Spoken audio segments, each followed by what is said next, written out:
I was fine. I was a healthy 46-year-old. I wasn't taking any medications. There was nothing wrong with me. Welcome to CAERS, a non-government, non-partisan organization dedicated to helping Canadians document and share their stories of health concerns following COVID-19 inoculations. We provide a safe place where individuals can be heard and their experiences documented in a secure and confidential manner. CAERS is actively seeking to facilitate treatment, legal action, data analysis, and provide testimonials for public inquiries, debates, and commissions for Canadians by reaching out to collaborate with other organizations and professionals. At CAERS, we want you to know your story is valid and you are not alone.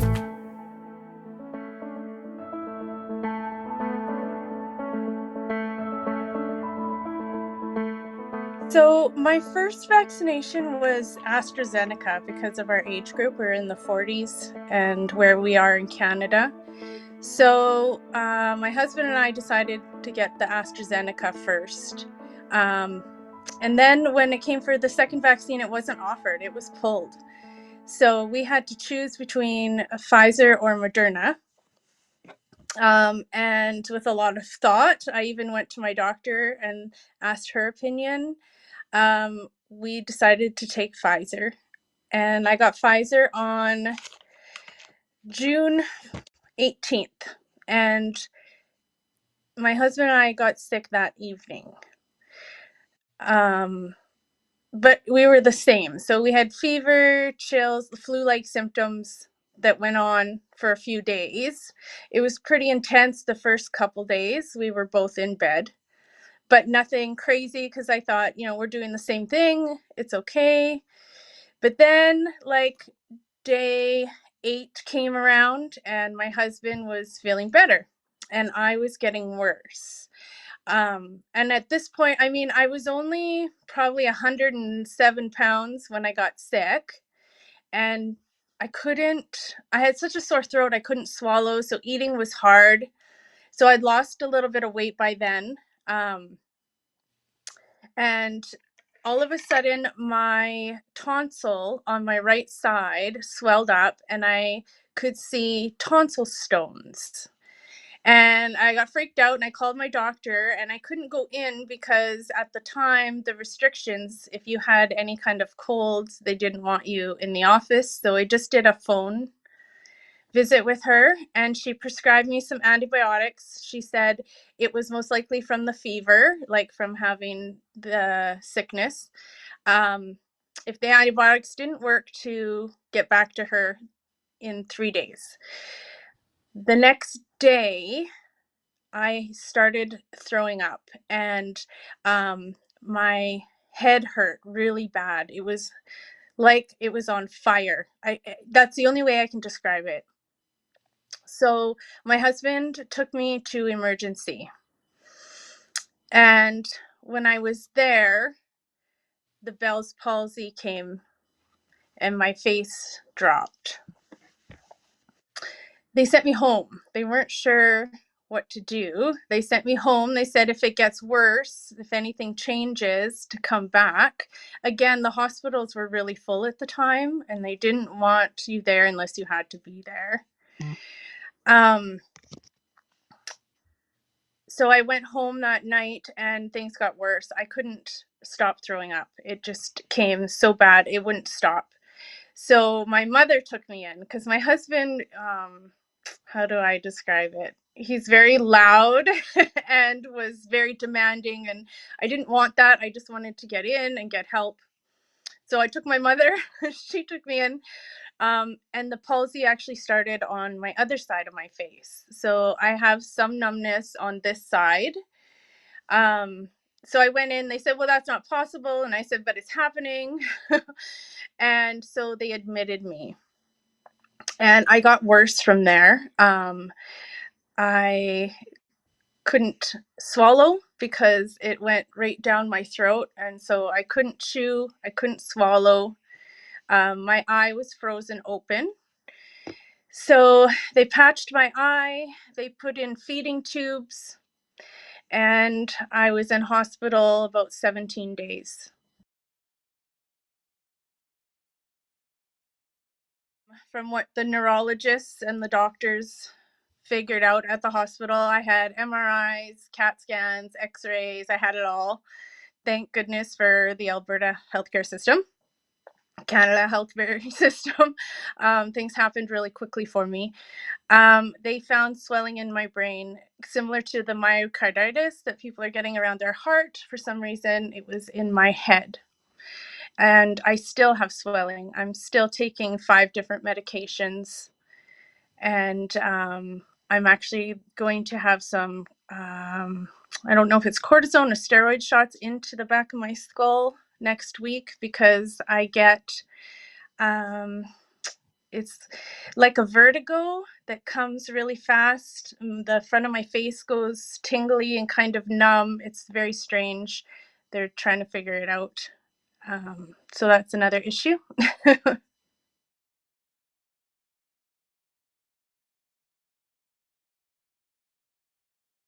So the swelling has come down, but it's still there because I still have the palsy and I still have issues. They think that the swelling is pushing on something else in my head, which is causing the dizziness and such. So it's been over a year, and honestly, there hasn't been a lot of change. I think I've just adapted.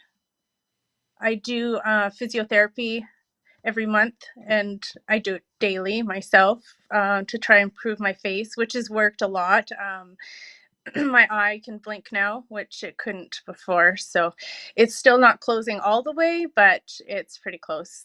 My hearing is also damaged, and my taste buds, I can't taste very well.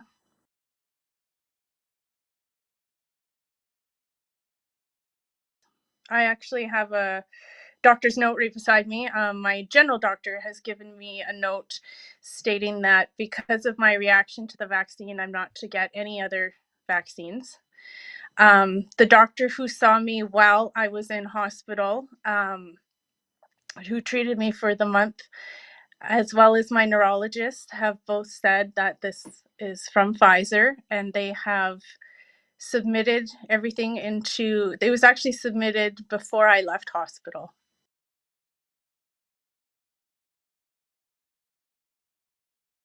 Alberta Health Services found out, they heard about it and actually came to my bedside, which was very strange. It was a very strange interaction. I was very sick that day. The lady came, she stated who she was, and because I was so ill, she stood there for a few minutes and left. I've received 2 phone calls since stating that it's okay for me to get another vaccine.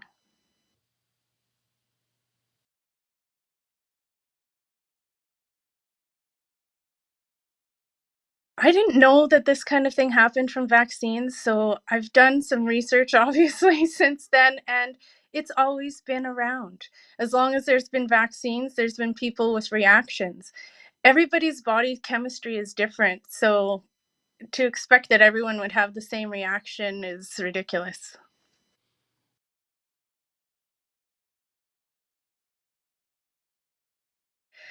My mother is elderly. She has stage 4 cancer. I wanted to protect her. I have 3 children. I grew up in a military brat. Both my parents were in the military. I have all kinds of vaccines. I've traveled. I've always had my flu shot. For me, it was a no-brainer. It was just something that I should do. It's not even on the list of, well, it wasn't on the list of reactions. It is now.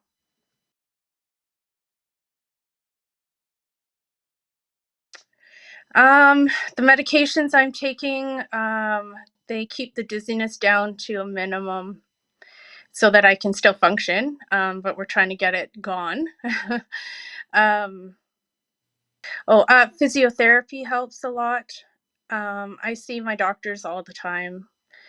Um, just keeping in touch with my doctors and keeping on top of medications. We've tried different combinations of things, hoping that it's this or that.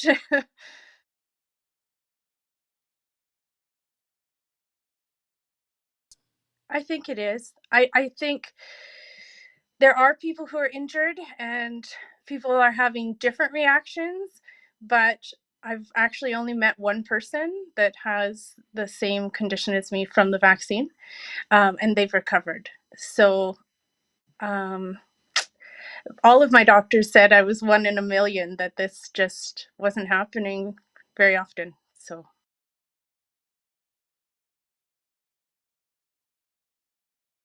they don't know. My neurologist has said in his experience, people with Bell's palsy, anything after the year mark is usually permanent.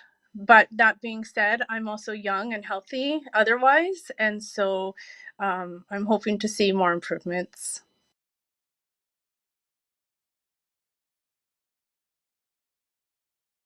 Just that it can happen, that to be aware, to be self aware after you get your vaccines.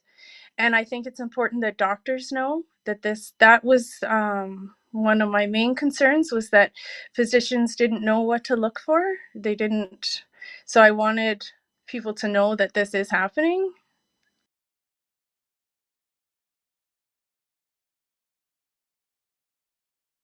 Everything's changed. Everything. Um, we lived on an acreage. We sold our acreage because I had no independence. I couldn't drive, and my children, we were just kind of stuck out there. My husband would go to work, and we were just stuck on the farm. So we sold our farm and we moved into town so my children can have some independence. And same with me. We can walk places. Driving is still difficult. Um, I am driving now, but I'm very cautious because of the dizzy spells. I worry. um, I take medications that I never took. My short-term memory is awful. That's a big thing that my family has noticed, because I always know where everything is and what's going on, and that's not the case anymore. Um, I mean, it's literally changed everything. My face has changed, the way I look, the way I interact with people. I'm a lot more isolated, I think. I just don't want some of the interactions. People have different reactions when they find out what's going on with me.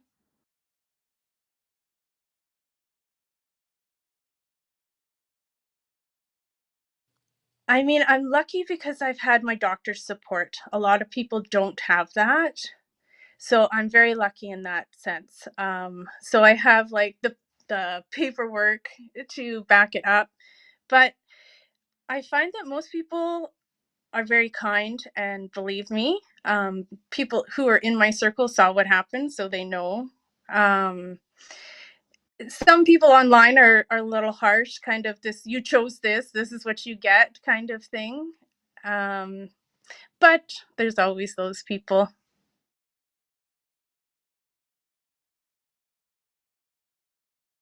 I opened a TikTok account because I'm trying to find people like me. I wanted to know if there was others.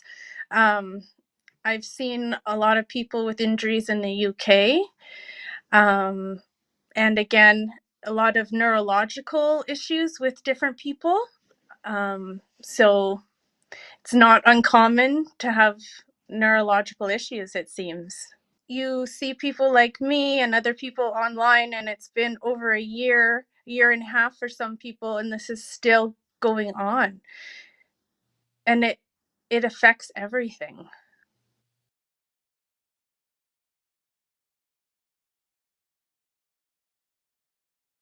It was hard. My youngest, he's 12 now, he was 11 at the time. He had the hardest time with it.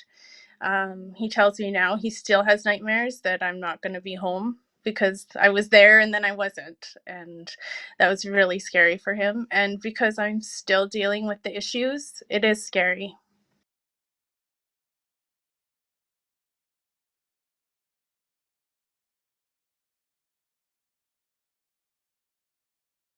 You have to see your physician right away. You really need your doctors to be aware of everything that's happening. I mean, in a way, I was fortunate that I went into hospital the way I did because I was able to get the care and they were the ones who told me, because I was like, what's happening? Why is this happening? I don't understand. We were very confused for like 3 days. My husband and I didn't have any answers. And the doctors were like, we don't know. The doctor who assessed me brought 2 laptops to my bedside, and he had about 6 physicians on each laptop and asked if they could see me because they'd never seen somebody with full bloom Bell's palsy as severe as me in person, only in their textbooks.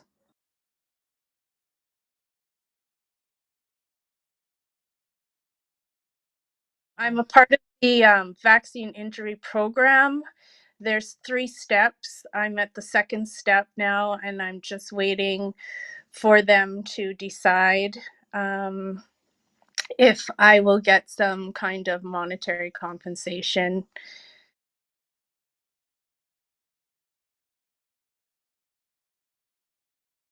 It is. It affects everything. And my mother's very sick. And so it's hard because we're both going through something at once. It's a lot for our family.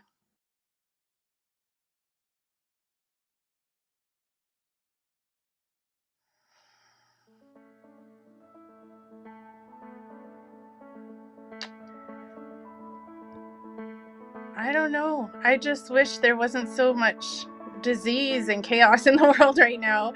I don't know how we protect ourselves. The vaccine didn't work for me. After all of this, I had COVID. I don't know. That's why I stay home. I don't know the answer. I I hope I recover. Um, but realistically, I don't know if that's going to happen.